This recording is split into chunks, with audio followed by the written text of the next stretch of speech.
कबो कबो मेहरारू हमने के घरे ऐसा कबो कबो कांड कर देली से बतिया देली से कि लोग के हार्ट अटैक आ जाला ना। जैसे कबो कबो नैहर में जब कोनो बेटी आवत रही सो अपना मर्द के साथ है तो कोनो मेहरारू देखेली तो कहली सो दीदी गोल लगतो नहीं कहिया नहीं जी तू कहिया नहीं 3-4 दिन हो गई तो हाय के हो ती एक न पाहुना होई तो या ये रमा देखबो हो हई पाहुना के खामा नियर दे रहला कि ना गोल के पानी निहर भइल बा ए दीदी कुछ भइल बा का तो हो देखबो जब गिरी त कुछ पकड़ के खड़िया आवे।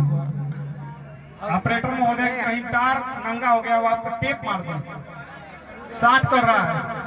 लाइट वाले भैया तत्काल आप मंच होली में शायद यहाँ के लोग इतना शिक्षित बा इतना इधर के प्यार आशीर्वाद इधर के बेटा बेटी इधर के माता पिता इतना अपना बेटा बेटी के संस्कार देले बा कि शायद हमरा पहला ऐसा मंच मिलल बा कि इतना शांति से हमारे भाई लोग देखत नहीं लोग ना तो ये दादा हम ऐसे जगह के फूल पाती लेकर फटार लसन मगर आज बड़ा अच्छा लगा था लोग का प्यार आशीर्वाद आके देखिए है हमने के बेटी बहन के बड़ा शांति से देखो तड़ी तो जैसे वही में कहो कहे लाइट कटो कहो हाँ चली तो कब कब मेहरारू ऐसा बात कह दिली से कि हार्ट अटैक आ जाए। तो जैसे अगर हमने के बेटी बहन जब नैहर में जाली सो तो ये जब केहू भेटाला तो कहेला कि का दीदी कहिया ओइनी हो तू कहे देखबू 3-4 दिन ओइले होई तो या तो होई के तो पहुना होई तो या ये रामा भाई पहुना के दे हो अके का खामा निहर भर लगल के पानी निहर हो गइल बहू तू कहे देखबू कुछ खाता त पचत में के खल पेट में झड़ जाता तो या ये रामा यही बेमरिया समर्पित आउ तो दामाद मोरी गइनो देखो टेंशन हो जाला आई ले के हो गइल शांति हो गइल। हेलो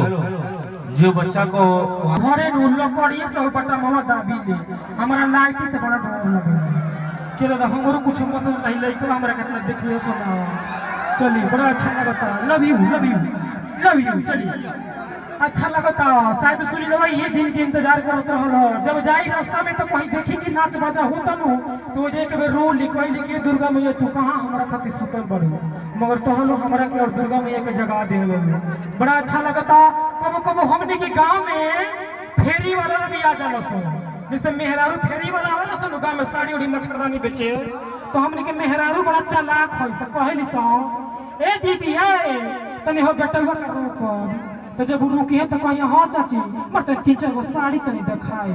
तो जब 3-4 गो साड़ी दिखाई कहीं कैसन दिखाई तीसरे कहियो से तन जा मान पर पहले पतन चिटकी मुटकी दिखाई तो जब दिखा दिए 5-6 गो खोल के तो कहियो से हई साड़िया केतना का बाजी तू कोई 1800 के तो या ये रामा ये साड़िया ना 1800 समाता जी ये साड़िया कलरवा हमारा दयादी 600 का किनले बड़ी अब तो दुकानदार फेरा में पड़ी जाए कही कि तू तो हमारा बहनी के बड़ा हम जतने बिगाड़ दे कहाँ 1800 कहाँ 600 एगो काम करो तू 900 रुपये दे दा लेके जा जल्दी से हटावा हमारे दिमाग का टेंशन भइल बा तू 900 रुपये दे दिए ले लिया जब दुकानदारवा चल तो कहे से मेहरारूआ